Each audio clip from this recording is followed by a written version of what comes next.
அண்மைச் செய்தி சிபிஎஸ்இ மாணவர்களுக்கான மும்மொழி கல்வி அறிவிப்பு தொடர்பாக பாஜக முன்னாள் மாநில தலைவர் அண்ணாமலை எதிர்ப்பு தெரிவித்திருப்பது தொடர்பான அண்மைச் செய்தியை நாம் தற்போது பார்த்து வருகிறோம்.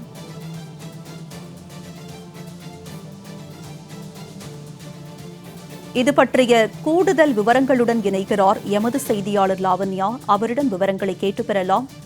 லாவண்யா, இது பற்றிய விரிவான விவரம். வணக்கம்.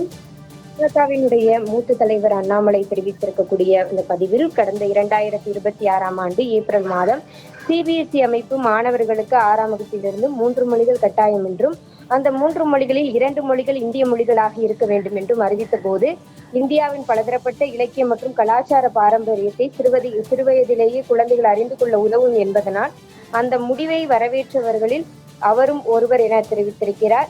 மேலும் 2026ஆம் ஆண்டு ஏப்ரல் மாதம் வெளியிடப்பட்ட அறிவிப்பில் 9ஆம் வகுப்பு சிபிஎஸ்இ மாணவர்களுக்கு 3வது மொழியை கட்டாயமாக்குவது இன்றிலிருந்து 3 ஆண்டுகளுக்கு பிறகுதான், அதாவது 2029 முதல் 30 கல்வியாண்டிலிருந்து மட்டுமே அமல்படுத்தப்படும் என தெளிவாக குறிப்பிடப்பட்டிருந்தது.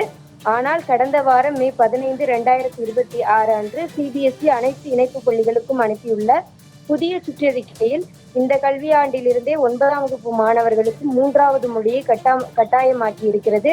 இதன் மூலம் 2029-30 கல்வியாண்டிலிருந்து மட்டுமே அமல்படுத்தப்படும் என்ற தனது முந்தைய அறிவிப்பை சிபிஎஸ்இ அமைப்பு மீறி இருக்கிறது.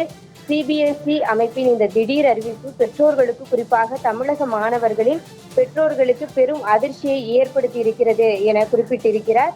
எனவே இந்த புதிய அறிவிப்பை மத்திய கல்வி அமைச்சகம் உடனடியாக திரும்ப பெற வேண்டும் என்றும் 9ஆம் வகுப்பிலிருந்து 3 மொழிகள், அதில் 2 இந்திய மொழிகள் கட்டாயமாக்கப்படுவதும் திட்டத்தை முன்பே அறிவித்தபடி 3 ஆண்டுகளுக்கு பிறகு அமல்படுத்த வேண்டும் என்றும் அவர் கேட்டுள்ளார்.